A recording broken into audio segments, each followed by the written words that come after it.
Hi, welcome to Lanka love channel. எங்களுடைய சேனலை subscribe பண்ணி பெல் ஐக்கானையும் தட்டி விட்டு நண்பர்களுக்கும் ஷேர் பண்ணி எங்களுக்கான ஆதரவுகளை தந்துகிட்டே இருங்க. வாங்க மற்றொரு எபிசோட்டுக்கு போய்க்கலாம். வேலையே பயிர மேயுதுங்க அப்படின்ற மாதிரி தானே இப்போ சம்பவங்கள் நடந்துட்டு இருக்கு. ரொம்ப நம்புறவங்களே ஆப்பு வச்சா எப்படி இருக்கும்? அதாவது ஒரு மதத்தினுடைய உயர்வு இடத்துல இருக்கிறவங்களே காவாலித்தனமான வேலைகளை செய்யும் போது எந்த அளவுக்கு கொடூரமான தாக்குதல் நடத்தணும்னு நமக்கு தோணும். அப்படியான ஒரு சம்பவம் தான் நடந்திருக்கு. என்ன அப்படின்றத பார்க்கலாம். ஒரு கொள்ளை சம்பவம் நவம்பர் 10 நாட்டையே உலுக்கி இருந்துச்சு அப்படின்னு தெரியும். ரத்தினக்கல் இருந்த ஒரு வீட்டை கொள்ளை அடிச்சு 6 கோடி பெறுமதியான பொருட்கள் இல்லாம போச்சு அந்த வீட்டுல இருந்து அப்படின்றது எல்லாருக்குமே தெரிஞ்சிருக்கும் இல்லையா? வேன்ல வந்த மர்ம நபர்கள் கொண்ட குழுதான் இந்த வீட்டுக்குள்ள புகுந்து அந்த வீட்டுல இருந்தவங்களை கட்டி போட்டுட்டு 1.5 கோடி பெறுமதி இருக்கக்கூடிய மாணிக்க கல்லோடு சேர்த்து 6 கோடி பெறுமதியான பொருட்களை எல்லாம் திருடிட்டு போனாங்க. அதுக்கப்புறமாக இதை எப்படியாவது கண்டுபிடிக்கணும்னு தீவிர விசாரணை நடத்தின போலீசார்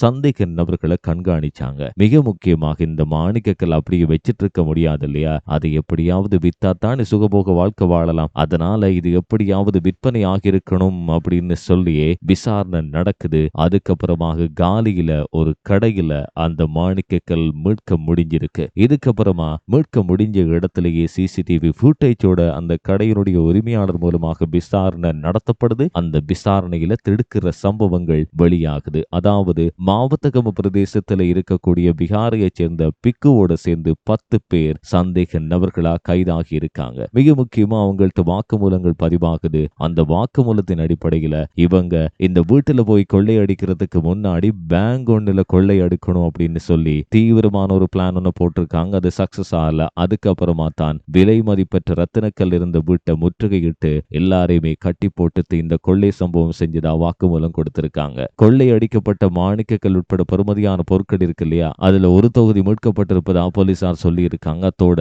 மீதம் இருக்கிற பணத்தை மீட்கிறதுக்கும் அத்தோட இருவர் இது சம்பந்தமாக இன்னும் கைதாகிறதுக்கு இருக்காங்க. அவங்களையும் தேடிக்கிட்டு இருக்கும் அப்படின்னு சொல்லி போலீஸ் ஊடக பேச்சாளர் நிகால் தல்துவா அவர்கள் சொல்லி இருக்கிறார்கள். மாத்தள போலீஸ் பிரிவுக்குட்பட்ட லக்கல பிரதேசத்துல தான் இந்த கொள்ளை சம்பவம் மாணிக்கக்கல் இருந்த வீட்டில் நடந்தது எல்லாருக்குமே தெரிஞ்சது. அதனால பிக்கு உட்பட அந்த 10 சந்தேக நபர்களிட்டையும் தீவிர விசாரணைகள் நடந்து கொண்டிருக்கிறது. மேலும் மேலும் ஏதாவது தகவல்கள் தெரிய வருகிறதா அல்லது கொள்ளை சம்பவங்கள் சம்பந்தமான விவரங்கள் தெரிய வந்தால் உடனுக்குடன் லங்கா லூப் உங்களோடு இணைத்துக் கொள்ளும். மீண்டும் ஒரு எபிசோட் மூலமா சந்திக்கலாம். பாய்.